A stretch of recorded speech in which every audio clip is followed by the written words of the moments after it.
Hello, hello. Welcome to the Sisters in Healing Circle, where we empower BIPOC women in the helping professions to advance in the workplace, boost confidence in leadership, and leave a lasting legacy. I'm Dr. Larissa, a licensed counselor, and I'm here with three amazing sisters, you hear me, who share the same passion for lifting each other up.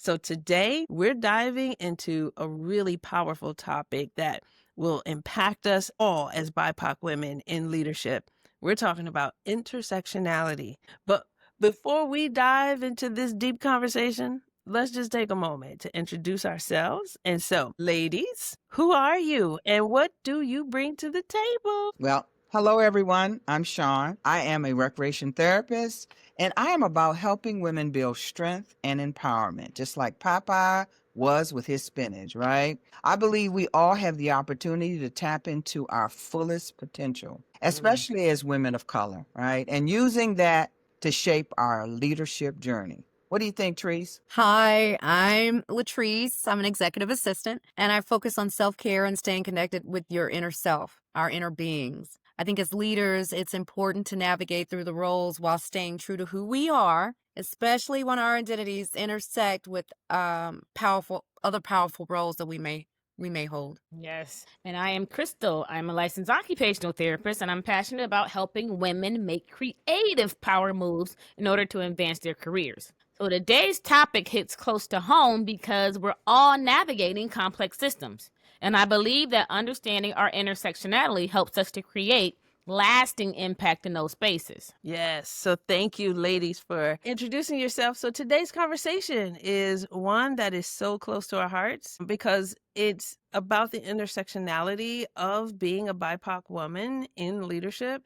And trust me, it's not just a theory that we read about, but it really is our lived experience. And so as women of color, just navigating so many layers of our identities, like race and gender and our ethnicity. And we're trying to do all this while leading in systems that just weren't really designed with us in mind. Like we weren't supposed to be there, right? And so if we're just being honest, it's a challenge. So, Yeah. Sean, let's kick it off. Let's talk about what intersectionality means in leadership. And then just tell us, like, what does it look like for us as BIPOC women in these roles? Thanks, Larissa. This is truly an important topic, right? Intersectionality is all about that understanding that we don't just exist as one identity, right? We already know that, just being women of color, right? BIPOC or not, we are just not women and we're just not BIPOC women. We exist at the intersections of multiple identities, right? Like how our husbands sometimes like to identify us with that multiple personality. As leaders, that means we're often navigating multiple barriers at once. For example, we may be spoken in meetings, whereas, despite our seniority and all those times and that life experience and work experience, we're still questioned, right? While others are celebrated for doing less than what we do on a day-to-day basis. It can be frustrating, but it's real.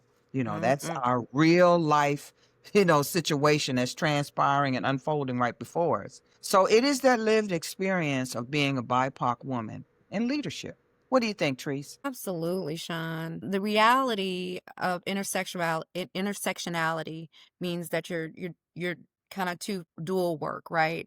So double standards. So in my generation, it's called taxed. We have to be smarter. We have to be stronger. We have to be wiser. We have to be more intelligent. All of those things, just as BIPOC women, when we come into a room, we have to have all of those things. Yet, when we perform at high levels, we still face stereotypes, right? Yep. And it doesn't really, so we have to learn how to navigate all of that. And that's what we're talking about today. Um, I'll give you a small example. If we have an idea in a meeting and there's pushback on it, and then we push back on the pushback, not aggressively, but then it's labeled as aggression. It could be direct, but it's labeled as aggression, right? For asserting our ideas. And on the flip side, if we don't say anything at all, she's too quiet, she's not. So I think reading the room is important, knowing what meeting that you're in. But it's like we have a tightrope to walk on, Mhm. There's a tension that you have to have, and you have to walk this very fine line. I don't know about you guys, but sometimes it can feel like you don't win either way. Yeah. Yes, Yeah. Teresa, I completely agree. It can be exhausting. And what's even more challenging is it's the invisible labor that comes with our roles. As BIPOC women, we're often asked to take on those DEI responsibilities or those mentorship responsibilities, and it's simply because why we get it, right? But what comes with that? We don't get compensation or we don't get support many a times when asked to do those things. So we're expected to fix the culture without being given the appropriate tools or even the recognition to do so. So Absolutely. it's a lot to carry and it can be overwhelming. And when we add in the constant balancing act of the code switching while trying to remain authentic, well, it can feel like we're constantly adjusting who we are to fit into spaces that we're not even made for Exactly. and that weren't Mhm. made for us. Yeah, exactly. Exactly, Crystal. So it's like we're constantly adjusting, as you said, in the room. And we all know how draining that is. And so it's super important for understanding intersectionality. It just helps us to be able to name what the struggle is. And it can help us to figure out how to navigate and be strategic in trying to navigate. There's one example of just this idea of overrepresentation of BIPOC women in DEI, if that really is a thing. But it's a double-edged sword. So we're, as Crystal was saying earlier, we're asked to come in and fix a culture, but we're not given the actual power to make the kind of changes that are needed. The support is not necessarily there. Asked to do this all out of the kindness of our hearts. There's no compensation that comes with it. You know what I mean? Like doing extra work and not get paid for it. And so therein lies the pay inequity. BIPOC women are still among the lowest paid groups in leadership. Come on now, it's 2025, right? So this just further, speaks to the need for us to be clear about where we are showing up in the intersections and the lens that this will allow for us to be able to see our experiences. So, Sean, I'm coming back to you, girl. What do you think about this dynamic? To be quite honest, I think it is truly heartbreaking, but unfortunately, it's our lived reality. When we look at our pay equity gaps, it's clear that race and gender intersect in ways that continue to hold us back financially, right? And it's not just about wages. Well, mostly it's not. It's about the lack of sponsorship, right? A lack of mentorship. Who's offering us advice? And they're not always advocating for us in higher spaces. You would think that, hey, you're doing such a great job that people are really going to speak about you when you're not in the room, right? We can be told what to do, but we aren't always given the opportunities or recognition we deserve. And that's a huge part of what intersectionality means in leadership. It's not just about the barriers we face. It's about how these barriers keep us from advancing, those roadblocks. What you think, Treese? Yeah, and it's also about the emotional toll. I feel like as BIPOC women in leadership, we carry a weight. We carry the weight of or the responsibility. Same thing of breaking down barriers for others that are coming up behind us, the communities that we're currently building, because that's what we are. That's what our being and our true being. That's who we are. All the while navigating our own barriers in Yeah. whatever roles that we're currently playing, whatever roles that we're currently in, you know what I'm saying? So it's like we're expected to be trailblazers, but I'm not gonna give you a whole lot of resources with it. I mean, you got plenty of people in need, okay? But I'm not gonna get your budget because I've seen you do more with less. Mhm. And so you Mhm. have the emotional labor, more of the work, and more of the responsibility. I think this is why this conversation of intersexuality is important because it's systematic. It's a systematic issue that impacts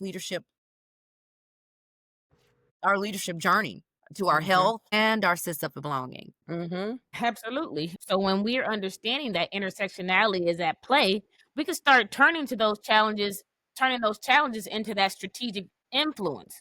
So we can learn and leverage our unique perspectives as BIPOC leaders and BIPOC women. So, Mhm. for example, like our cultural intelligence is a huge asset in leadership. We Mhm. know how to read the room and we know how to navigate those complex dynamics with intersectional awareness. So, our resilience muscles, we talked about that before, is built from navigating the systems that weren't designed for us. It gives us strength to push through obstacles, and our deep empathy that's rooted in community care allows us to lead in ways that are compassionate yet effective. Yeah, I love that. Our deep rooted compassion that is in community care, which is where our strength comes from. It's Absolutely. rooted in that, right? And that's the beauty of leading through this lens. We get to bring our full selves. It allows us to bring our full selves to the table. And so when we are able to own our identity, excuse me, when we, I'm trying to say, when we own our identities and all the layers that we come with, we become more resilient. Yes, we do. As this is what we've been talking about, resiliency, right? And we can also be really impactful as Mhm. leaders. So Mhm.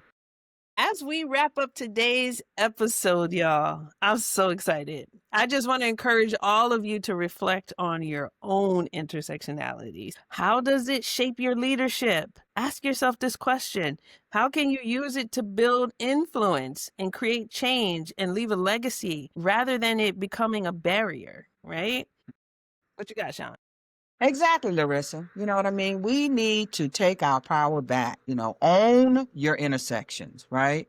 Remember that your uniqueness, it adds to your experiences, which makes you a powerful leader. So it's like making a sandwich, you just keep adding those layers, right? And that sandwich becomes more and more eye-catching and delicious, right? Don't let no one shrink yourself. Don't let people make you shrink yourself. Own that room, take that power, hold it. What you think, Trees? I think that is exactly right. And to know, before I met these beautiful women on this panel, I was not aware that there was a word for intersectionality. Okay, I didn't even know that. I couldn't articulate it. I knew I was living it. I knew I was going through it, but I did not. So if anybody's out there like me, know that we're here to support you. Mm-hmm. And like we're gonna lead together. So we may journey through this together, but you got what it takes. You can do it. Absolutely. Yes. Please remember that you are not alone in this. Yes. We're all in this together because we're stronger together. And we're Yes. going to be using our intersectionality to make an impact and leave a lasting legacy. Yes, Absolutely. that's what this is all about. It's all about That's legacy, right. y'all. That's So right. the more that we learn and understand about our own experiences, the better then we leave these little droplets for the people who are coming behind us, right? So I just want to say thank you for joining us today on the Sisters in Healing Circle, and Mm. know that we'll be back with more powerful conversations to help you lead with confidence and authenticity. So until next time, keep shining and leading with strength. See you on the Thank flip you. side. Thank you.